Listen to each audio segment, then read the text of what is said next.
തനുജ, നീ ഇപ്പൊ അച്ഛന്ന് വിളിച്ച് നടക്കുന്ന സിദ്ധാർത്ഥൻ ചന്ദ്രോത്ത് നിന്നെ രക്ഷിക്കാൻ ശ്രമിച്ച ആളാ.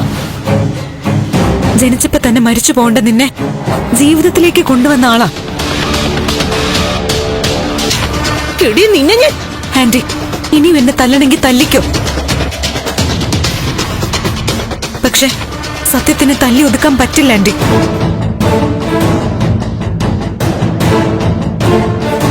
ബലരാമൻ ഞങ്ങളുടെ ആത്മാവിന് എല്ലാം അറിയാം. നിർത്തടി ആന്റി, ഇവൾക്കുള്ള മറുപടി ഞാൻ കൊടുക്കാം. ഒരു വലിയ മനുഷ്യനെതിരെ അപവാദം പറയുന്നല്ലേടി. എന്റെ അച്ഛനെ എനിക്കറിയാം. അതിൽ നീ വലിയ കണ്ടുപിടുത്തമായിട്ട് വരണ്ട. അമ്മാവനെ ജയിലിൽ നിറക്കം കണ്ടുപിടിച്ച പുതിയ തന്ത്രം കൊള്ളാം. നീ ചീപ്പാണെന്ന് അറിയായിരുന്നു. ഇത്രയ്ക്കും ചീപ്പാണെന്ന് കരുതിയില്ലേ? മറ്റാരും അറിയാതെ എല്ലാം അവസാനിപ്പിക്കാന്ന് കരുതിയ വന്നത്. സത്യത്തിന് നിങ്ങൾ അംഗീകരിക്കില്ല എന്ന് ഉറപ്പിച്ചിട്ടാണെങ്കിൽ ഇനി എനിക്കൊന്നും പറയാനില്ല. ബാക്കി വരും പോലെ. എന്ത് വരും പോലെയെന്ന്? എന്റെ ബാലുവിനെതിരെ ആരെങ്കിലും അപവാദം പറഞ്ഞെന്ന് ഞാൻ അറിഞ്ഞ അവിടെ വന്ന് ഞാൻ കൊല്ലും.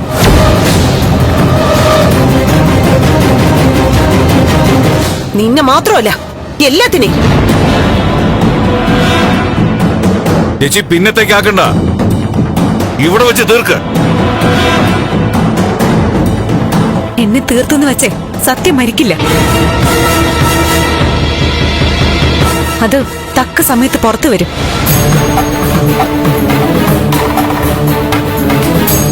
ആ സത്യം നിങ്ങൾ നേർക്ക് നേർ കാണുകയും ചെയ്യും. ഈ വീട്ടിൽ വെച്ച് ആന്റി എന്നെ തല്ലി. അമ്മയുടെ സ്ഥാനത്താ ഞാൻ ആന്റിയെ കണ്ടിരുന്നെ. എല്ലാം സഹിച്ചും ക്ഷമിച്ചും നിൽക്കുന്നവരാ ചന്ദ്രോത്തുകാരും. പാവം ആ മനുഷ്യൻ. അദ്ദേഹം ജയിലിൽ കിടക്കുന്നത് പോലും നിങ്ങളെ കരുതി സത്യം മറച്ചു വെച്ചതുകൊണ്ടാ.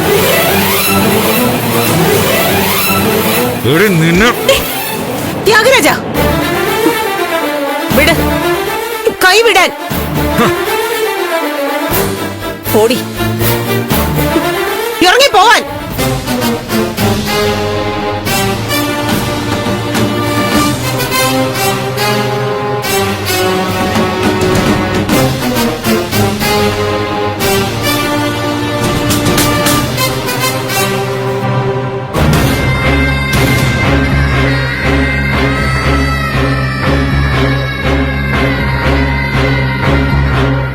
ചേച്ചി എന്നല്ലേ തറഞ്ഞേ? അവിടെ അങ്ങനെ വെറുതെ വിടണ്ടായിരുന്നു. നമ്മുടെ വീട്ടിൽ കയറി വന്നവരെ ഇവിടെ വെച്ചൊന്നും ചെയ്യരുത്. ഞാൻ ആലോചിക്കുന്നത് അതല്ല, അവള് പറഞ്ഞ ചില കാര്യങ്ങളാണ്. പ്രത്യേകിച്ച് സിദ്ധു ഇവിടെ ബാലുവിനെ കാണാൻ വന്നോണ്ടേയിരുന്നു. ആന്റി, ഇതെല്ലാവരും കൂടി ഒരുക്കിയ നാടകമല്ലേ? രക്ഷപ്പെടാനുള്ള അവസാനത്തെ ശ്രമം. ആന്റി, ഞാനിവിടെ നിൽക്കുന്നത് ആന്റിക്ക് പ്രയാസമാണെങ്കിൽ ഞാൻ പോയേക്കാം. ഏയ്, അയ്യോ, അങ്ങനെയൊന്നും പറഞ്ഞതല്ല. പ്രഭാവതിയും കൂടി അറിഞ്ഞിട്ടുള്ള നീക്കമാണെന്ന് എനിക്ക് മനസ്സിലായി. അവളിവിടെ വന്ന് ഇങ്ങനെയൊക്കെ വിളിച്ചു പറഞ്ഞപ്പോ ചുമ്മാ ഞാനൊന്ന് ചിന്തിച്ചു പോയതാ. പോട്ടെ.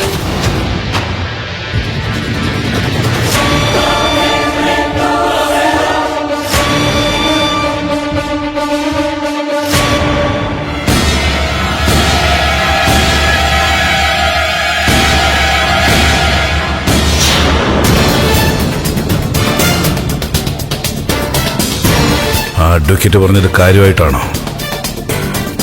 എങ്കിൽ തനുജയെ സൂക്ഷിക്കേണ്ടിയിരിക്കുന്നു. ആരാ തനുജയുടെ അച്ഛൻ? ബലരാമൻ അങ്കിൾ.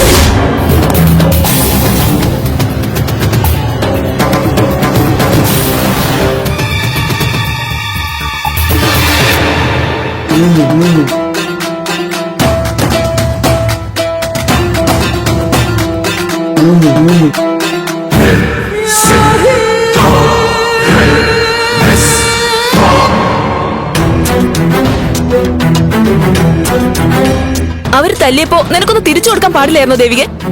ചേച്ചി എന്തായി പറയുന്നേ? ചന്ദ്രമതി ആന്റി ഞാൻ തല്ലേ? നീ പ്രതികരിക്കണമായിരുന്നു ദേവി. ഞാൻ ആന്റി എന്ന് വിളിക്കുന്ന ആള് ഒരു കാലത്ത് വലിയ അടുപ്പം ഉണ്ടായിരുന്നു. എനിക്കെന്തോ പെട്ടെന്ന് സ്വന്തം വീട്ടിലെ ആള് സ്വാതന്ത്ര്യത്തോട് തല്ലുന്ന പോലെയാ തോന്നിയത്. അതേ സ്നേഹത്തോടെ നീ തിരിച്ചു കൊടുക്കണമായിരുന്നു. അവരുടെ അസുഖം അപ്പൊ മാറുമായിരുന്നു. എന്താ കാര്യം? സ്വന്തം ഭാര്യ ആര് തല്ലിയാലും കുറച്ച് ആത്മരോഷമൊക്കെ ഉണ്ടാവും. പക്ഷേ അമ്മയുടെ സ്ഥാനത്ത് കാണുന്ന ഒരു സ്ത്രീയെ തിരിച്ചു തല്ലണമെന്ന ഉപദേശമൊന്നും കൊടുക്കരുത്. അത്രയ്ക്ക് മോശപ്പെട്ട സ്വഭാവത്തിൽ ദേവിക ചിന്തിക്കാൻ പോലും പാടില്ല. പിന്നെ തല്ലും വാങ്ങിച്ച് തിരിച്ചു വരണമെന്നാണ് ഗിരി പറയുന്നത്. എന്നാണോ ഞാൻ പറഞ്ഞത്? ഓരോ വ്യക്തികൾക്കും സ്ഥാനത്തിനും സാഹചര്യത്തിനും അനുസരിച്ച് വേണ്ട പരിഗണന കൊടുക്കണമെന്നേ ഞാൻ ഉദ്ദേശിച്ചുള്ളൂ. ഇനി കൂടുതൽ സംസാരിച്ചിട്ട് കാര്യമില്ല. ആലോചനയും വേണ്ട. പത്രസമ്മേളനം അതേയുള്ളൂ അവസാന വഴി. അതെ, അവർക്ക് ചിന്തിക്കാനും തീരുമാനിക്കാനും കൊടുത്ത അവസാന അവസരവും അവർ തട്ടിമാറ്റിയല്ലേ ചെയ്തേ. അതുകൊണ്ട് ഇനി ഒരു കുറ്റബോധവും വേണ്ട. ഗിരി എന്തു പറയുന്നു? മാഡം പറഞ്ഞ പോലെ ഇതല്ലാതെ മറ്റു മാർഗമൊന്നും ഇല്ലല്ലോ. ദേവിക ചെന്ന് കാര്യങ്ങൾ വ്യക്തമായിട്ട് പറയുകയും ചെയ്തതാ. എന്നിട്ടും മൈൻഡ് ചെയ്യുന്നില്ലല്ലോ. ഒരുപാട് പ്രശ്നങ്ങളൊക്കെ ഉണ്ടാവും ഉറപ്പാ. ചിലപ്പോ നമുക്കെതിരെ കൂടുതൽ ആരോപണങ്ങൾ ഉണ്ടാവുകയും ചെയ്യും. എന്തായാലും ബലരാമനാണ് തനൂജയുടെ അച്ഛനെന്നുള്ളത് സമൂഹം അറിയണം. അങ്ങനെയാണല്ലോ വക്കീലും പറഞ്ഞത്. സമൂഹത്തിലേക്ക് കാര്യങ്ങൾ എത്തണമെങ്കിൽ പത്രസമ്മേളനത്തിലൂടെ മാത്രമേ സാധിക്കൂ. അപ്പൊ പിന്നെ പ്രസ് മീറ്റ് നടക്കട്ടെ. അങ്ങനെയാണെങ്കിൽ ഞാൻ പ്രസ് ക്ലബ് സെക്രട്ടറിയെ വിളിച്ച് പറയാം. ഇവിടെ ചന്ദ്രോത്ത് വെച്ച് പത്രസമ്മേളനം എന്താ? അത് മതി മേഡം.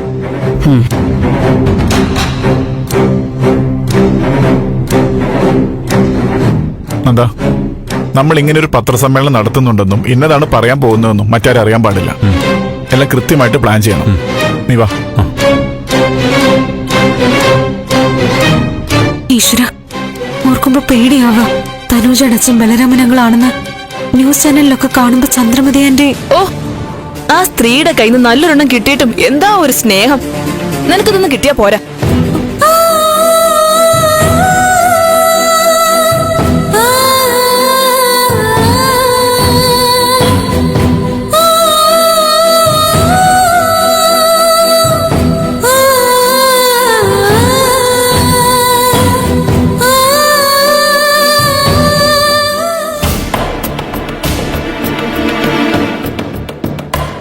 ശരിയാ, ഇനി പറയേണ്ടത് പറയുക തന്നെ വേണം. പത്രസമ്മേളനമെങ്കിൽ പത്രസമ്മേളനം. ഇപ്പൊ ഈ പ്രശ്നത്തിൽ നിന്ന് രക്ഷപ്പെടാൻ മറ്റൊരു മാർഗം തോന്നുന്നില്ല മുരളി. ഒരു കാര്യം ശ്രദ്ധിച്ചോണം, പത്രസമ്മേളനം നടത്തി കഴിഞ്ഞാൽ ഇപ്പൊ ഉണ്ടായതിന്റെ അപ്പുറത്തെ ആക്രമണമായിരിക്കും നിന്റെ നേരെ ഉണ്ടാവാൻ പോകുന്നത്. അത് എത്രത്തോളം ചെറുത്ത് നിൽക്കാൻ പറ്റുമെന്ന് ആലോചിക്കണം. ഇതുവരെ ചെയ്തു കൂട്ടിയ കാര്യങ്ങൾ അറിയാലോ. ജപ്തി നോട്ടീസ് അയച്ചതിന് പിന്നിലും അവരുടെ കൈ തന്നെ ആയിരിക്കും. ഇത്രയും നടത്തിയവര് ബലരാമനാണ് തനൂജയുടെ അച്ഛനെന്ന് പത്രസമ്മേളനം നടത്തിയാൽ വെറുതെ ഇരിക്കും? ഇല്ല, വെറുതെ ഇരിക്കില്ല. നീ പറഞ്ഞ പോലെ തന്നെയുള്ള ആക്രമണമായിരിക്കും ഉണ്ടാവാൻ പോകുന്നത്. ഇത്രയും കടുത്ത കാര്യങ്ങൾ നേരിട്ടില്ലേ, മനസ്സും ശരീരവും പാകപ്പെട്ടു. വരുന്നത് വരട്ടെ. കേരളം ഞെട്ടുന്നൊരു വാർത്തയായിരിക്കും അത്. പത്രക്കാരുടെ ഒരുപാട് ചോദ്യങ്ങളുണ്ടാവും. ഏത് ചോദ്യത്തിനും അമ്മയുടെ കയ്യിൽ ഉത്തരം ഉണ്ടാവും, എനിക്കറിയാം. കൊടുത്തിന്ന് ഭൂതത്തിനെ തുറന്നുവിടുമെന്ന് പറയില്ലേ, അങ്ങനൊരു ഭൂതത്തെയാ പത്രസമ്മേളനത്തിൽ തുറന്നുവിടാൻ പോകുന്നത്. നിയമപരമായിട്ട് വലിയ പ്രശ്നങ്ങളുണ്ടാവും. ഇതിപ്പോ അഡ്വക്കേറ്റ് പറഞ്ഞിട്ടാണല്ലോ പത്രസമ്മേളനം നടത്തുന്നത്. ആ കാര്യങ്ങള് വക്കീൽ തന്നെ നോക്കിക്കോളും.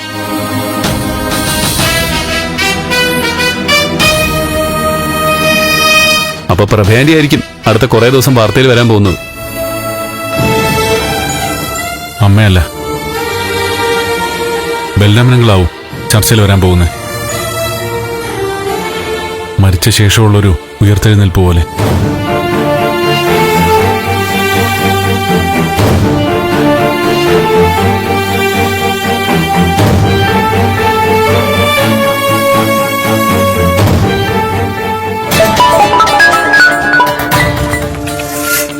ഹലോ, പറഞ്ഞോ.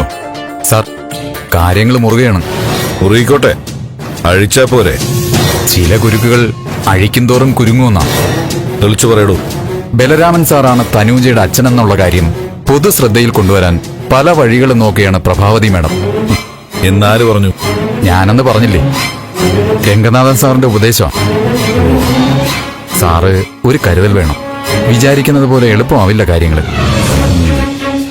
കേസിന്റെ വിജയത്തിന് ബലരാമൻ സാറിന്റെ പേര് പുറത്തു വന്നേ പറ്റൂ.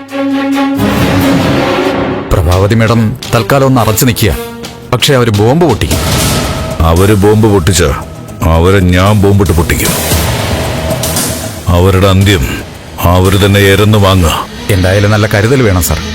ബലരാമൻ സാറിന്റെ പേര് പുറത്തു വന്നാ കേസ് നേരെ കൊണ്ട് തിരിയും. ഇല്ല, അവരാ തിരിയാൻ പോകുന്നത്. നട്ടം തിരിയോ അവര്. അവരുടെ അവസാനത്തിന്റെ തുടക്കമാണ് ഇതൊക്കെ. ശരി സാർ.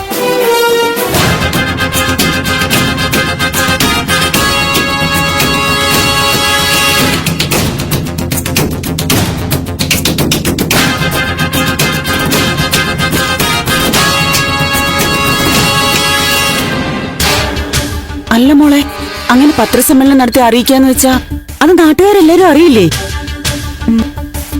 അറിയട്ടെ, ലോകം മുഴുവനും അറിയണം. ആ ബലരാമൻ സാർ ചെയ്ത തെറ്റിന് അനുഭവിക്കുന്നതൊക്കെ ചന്ദ്രോത്തുകാരല്ലേ. അതുമല്ല, നേരിട്ട് അറിയിക്കാൻ പോയപ്പോ ആരെങ്കിലും വിശ്വസിച്ചോ? ഇതാ നല്ലത്. ബാക്കിയുള്ളവർ അറിഞ്ഞു കഴിയുമ്പോ നമ്മൾ അറിയാത്ത പല കഥകളും പുറത്തു വരും. ടിവിക്കാരൊക്കെ ബലരാമൻ സാറിന്റെ പഴയ കഥകൾ കണ്ടുപിടിക്കാൻ ഇറങ്ങും. അപ്പോഴാ തേവക്കാട്ടുകാര് ശരിക്കും നാണം കേടാൻ പോകുന്നെ. ശരിയാ, നേരിട്ട് പോയി മര്യാദയ്ക്ക് കാര്യങ്ങൾ പറഞ്ഞപ്പോ ആട്ടി ഇറക്കിയതല്ലേ. അപ്പൊ പിന്നെ ഇതല്ലാതെ വേറെ മാർഗമില്ലല്ലോ. അതെ, അവസാനത്തെ മാർഗം ഇത്. പിന്നെ വക്കീലും ഇതിൽ ഉറച്ചു നിൽക്കുക. പത്രസമ്മേളനം കഴിയുമ്പോ വിവാദങ്ങളുണ്ടാവും. ചന്ദ്രമതി എന്റെ ചിലപ്പോ മാനനഷ്ട കേസ് കൊടുക്കും. DNA ടെസ്റ്റും വേണ്ടിവരും. അത് നടക്കട്ടെ. DNA ടെസ്റ്റ് നടക്കുമ്പോ എല്ലാം തെളിയുമല്ലോ. അവരായിട്ട് തന്നെയാ ബലരാമൻ സാറിന്റെ നാട്ടുകാരുടെ മുന്നിൽ നാണം കെടുത്താൻ പോകുന്നത്.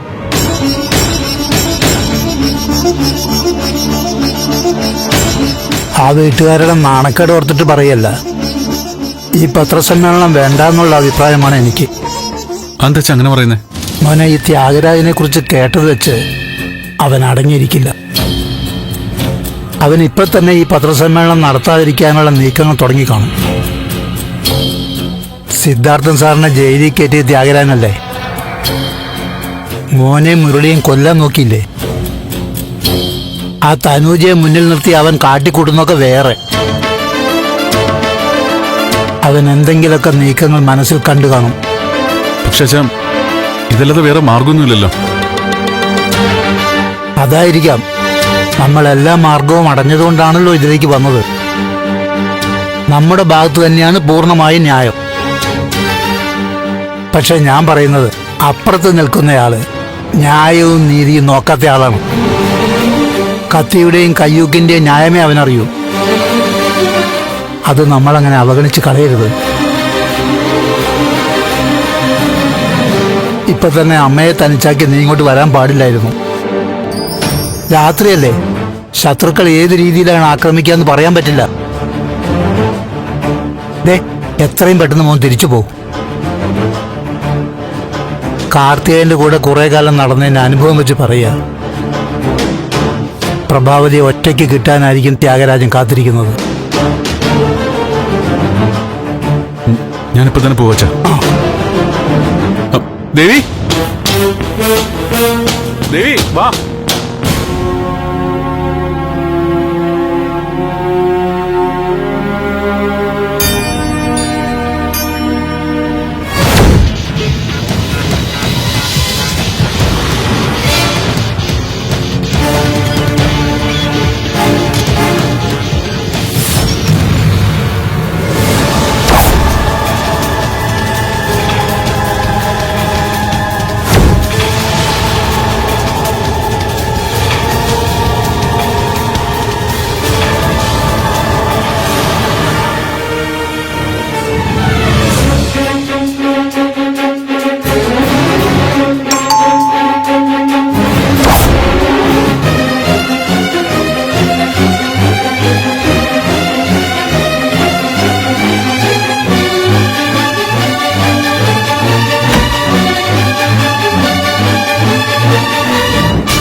ദേവി?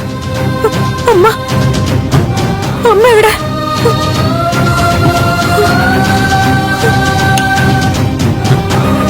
സ്വപ്നം കണ്ടോ? അത് സ്വപ്നം പോലെയാണെങ്കിലും കണ്ണിന്റെ മുൻപിൽ നടന്ന പോലെ തോന്നി. കുറെ ഗുണ്ടകള് അമ്മയെ അഭയപ്പെടുത്താൻ വന്നു. നന്ദുവാ, നമുക്കൊന്ന് പോയി നോക്കാം. എന്റെ ദേവി, നീ ഇനി ഓരോന്ന് പറഞ്ഞ് അമ്മയെ കൂടി പേടിപ്പിക്കണ്ട.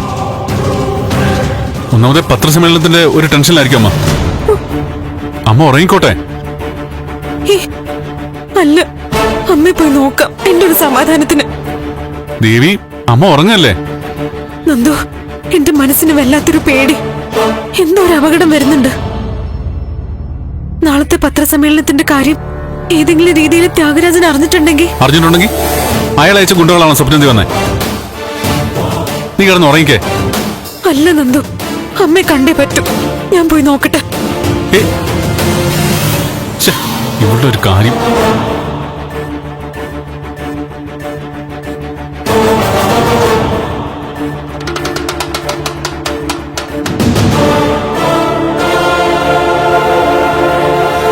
അമ്മേ, അമ്മേ,